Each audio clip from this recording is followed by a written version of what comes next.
Hello everyone. Today we're going to see a video of laparoscopic radical prostatectomy done for cancer prostate. Our patient is a 57-year-old male patient who was found to have high PSA on routine evaluation, PSA of 12. His MRI showed a Pyrites 5 lesion involving the right lobe. Biopsy was suggestive of a 3 plus 4 equal to 7 adenocarcinoma of prostate, and a PSMA PET scan showed localized disease. This is the position for the surgery for laparoscopic radical prostatectomy. We did give him an option of robotic as well, but cost concerns made him choose laparoscopic technique. We went ahead with the normal 5 port technique. The first step is adhesiolysis. The left sided sigmoid colon has some additions to the lateral abdominal wall, which we uh, separated out. Proceeding with the posterior dissection, we take an incision on the peritoneum just posterior to the bladder. We raise the flap and reach the seminal vesicles. From here, we push the entire fat towards the bladder. We make a plane between the seminal vesicles and the rectum, and the denominators fascia is then incised.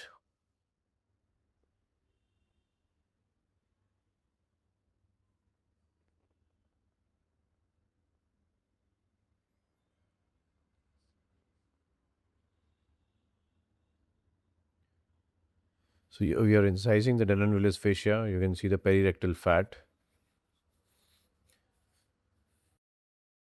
This forms our plane of dissection. When we'll be dissecting the pedicles, this will be our guide, that we do not have to go below this. Now, coming to the seminal vesicle dissection, first the right seminal vesicle. This is the cord that you can see. We have dissected the cord and we have cut it. The right seminal vesicle is now being dissected. We scrape out the fat over its surface, as a result of which the seminal vesicle pops out on its own as we separate the fat over it.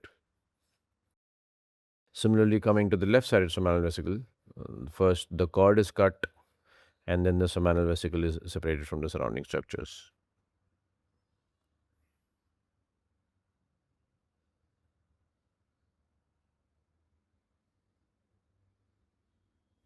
So both the seminal vesicles are separated out and lifted off the surface of the rectum. Next comes the bladder drop. In bladder drop, the bladder is dropped from the surface of the anterior abdominal wall.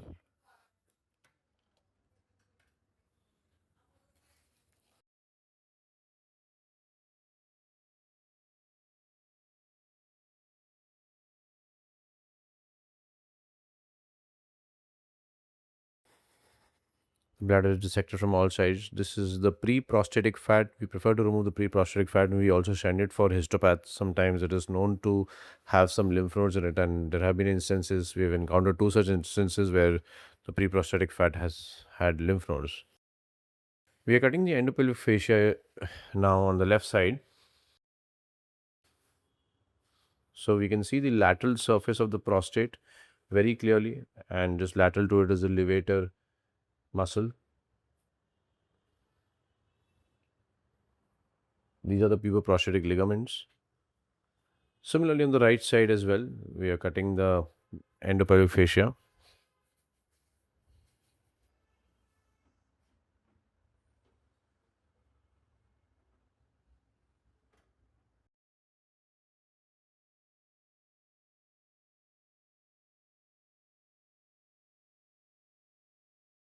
After the endopelvic fascia, we go for the DVC suturing. We use a VLOC 20, which has got a good curve of the needle, which allows easy passage through the thick DVC complex.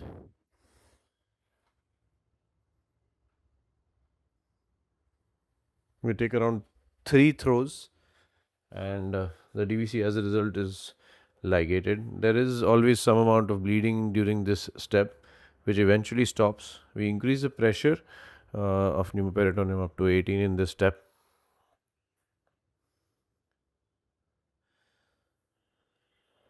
After the DVC is ligated, we mark out the bladder neck by the tug of the catheter, and we follow the contour of the prostate.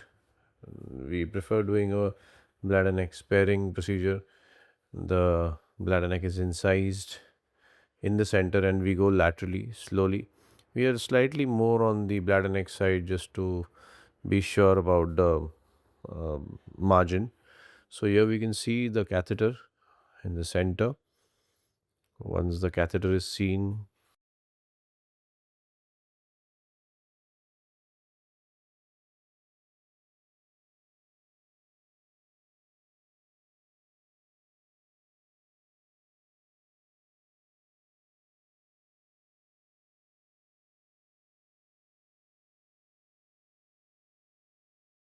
so finding the plane between the neck and the prostate is a difficult job initially.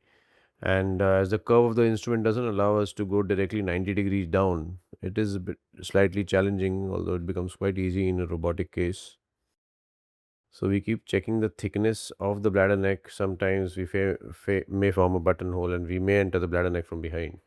So once this plane is entered, we go posteriorly, and this is the seminal vesicle which comes up, which we have already dissected in the very first step of this procedure. Both the seminal vesicles and their vas are lifted out into this incision between the bladder neck and the prostate. And once the seminal vesicles are lifted up, we can see the prostate being lifted up from the surface of the rectum. As a result, we see the pedicles, and we prefer to coagulate the pedicles with the help of harmonic. So we've given an upward traction on the seminal vesicles, so that lifts the prostate off the surface of the rectum, so we know where the rectum is, and we can easily do the posterior dissection. This is the left sided pedicle now. The harmonic acts as a very good energy source and provides it helps us to proceed with the surgery without much bleeding. So once the pedicles are done, we go for the DVC. We mark and we cut with the help of harmonic.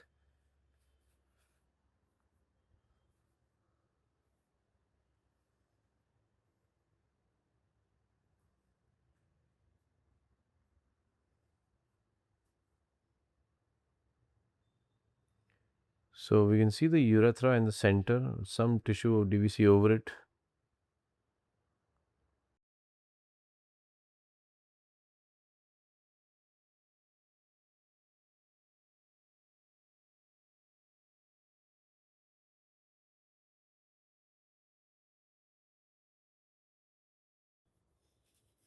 The urethra is dissected from all sides. The urethral plate is kept intact right now. And finally, the urethra is now cut. Once we cut the anterior wall of the urethra, we can see the catheter. We ask the assistant or the nurse to just withdraw the catheter, and then the posterior wall of the urethra is then cut.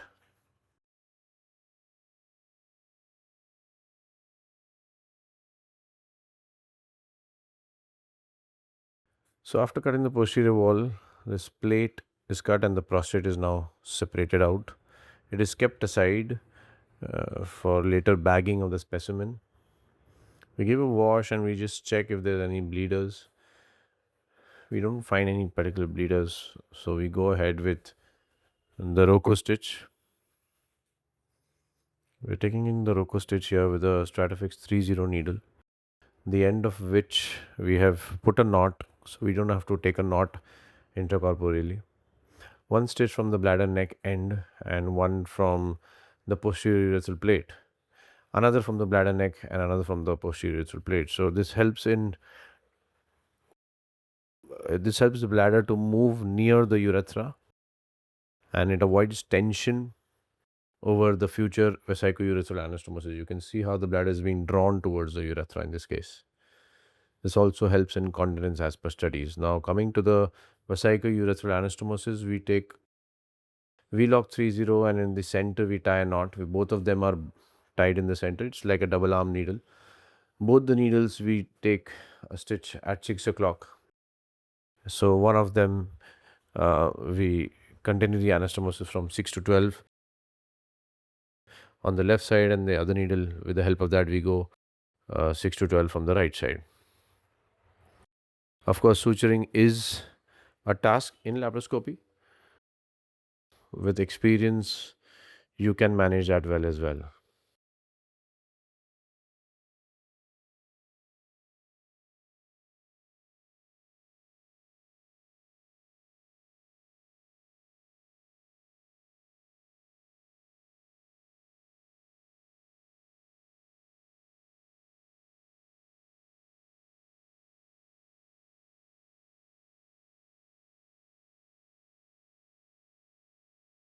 This we are doing on the patient left side, going from 6 to 12 o'clock with that needle.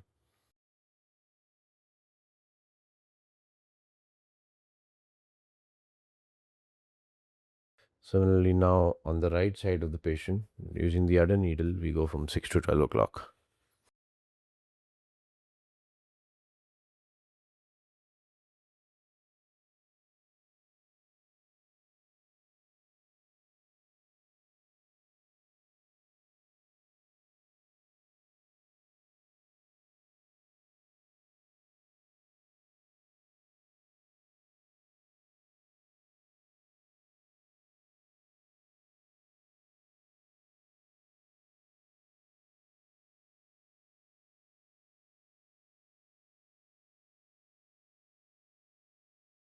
Finally, taking the 12 o'clock suture.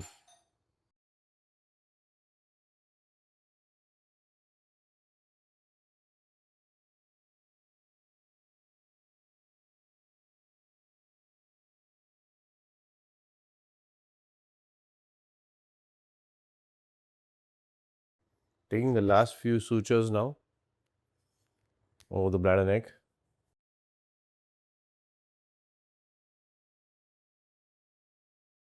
We cut the needles and we tie a knot finally. This was a vesicourethral anastomosis.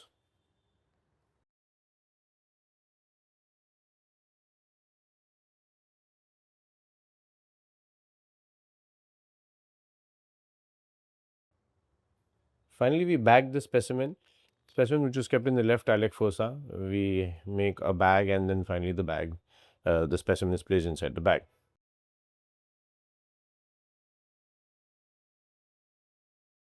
We place a drain which we remove just for safety, either on the first or the second day the drain is removed.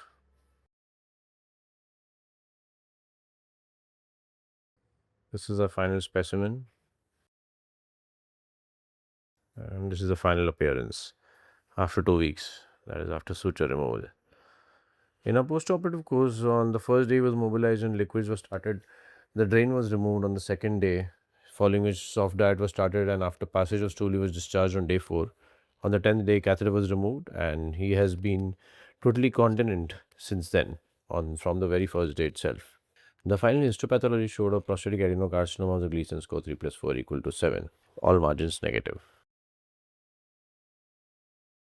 Thank you so much for your patient listening.